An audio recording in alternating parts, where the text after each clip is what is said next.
Сәлем достар, қалдарыңыз қалай? Біздің күніміз осылай басталды. Қызымды садикке апарып тастадым. Сосын шамал басым ауырып, мазам болмай тұрған соң, шамал есіктің алдында жүре тұрайын.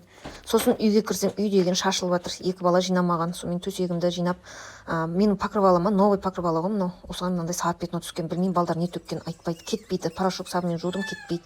Немен кетірсем болады, ойларыңызды айтып жіберсеңіздер. Дым мазам болған жоқ, балаға да қарай алмадым. Бала өзімен өзі осылай жүрді. Жолдасым жұмыстан келіп менің түрімді көріп аяп кетті. Сонымен кофе ішсе құрсын өлесің бе, дәрі іш деп кофемен дәрі берді. Шынымен де кофемен дәрі ішіп едім, кәдімгідей басым деген шайдай ашылды ғой, көзім ашылып, жұмысқа деген құлшынысым оянып, үйдің барлығын жинап, балама да көңіл бөлейін деп баламды далаға шығардым, кірлерді жудым, үй жинадым. В общем, басым қойғанда мәз болып жүрмін ғой. Аллаға шүкірімді айтып, құрсын сау кезімізге ештеңе жетпейді екен ғой деп. Негізі бір күн бұрын жолдасыма жалып айтқам ғой. Өз-өзіме көңілім толмай жүр деп ше. Негізі дұрыс емес екен. Құдай өзі не қылды ма? Екінші олай айтпайтындай болдым ғой енді. Енді көңілді болып жүрмін ғой.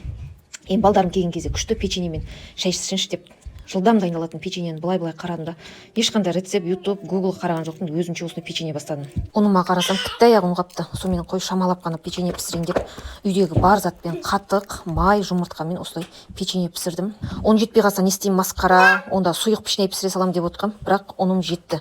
Шамал дәмді болсын деп үйде мейіз бар екен, мейізді қосып жібердім. Пішінайым деген күшті болып шықты. Сүттің бетіне Нұрәлі екеуміз қарап отырып тасытып алдық қой, жарты сағат қарап тұрып, бір-екі минутқа мына жаққа қарап едім, тасып кетсе бола ма, масқара. Енем айтатындығын сүт таста ештеңе етпейді, қайта жақсы деп, сол сөз есіме түсті. Тасташы тәуекелденді. Сол мен балдарыма ыстық сүт бердім. Керемет печеньемен барлығымыз отырып шай ішіп алдық. Адамның еш жері ауырмай, деніңіз сау болып жүрсе, соның өзі үлкен бір бақыт екен. Әр күнімізді бағалай білейік.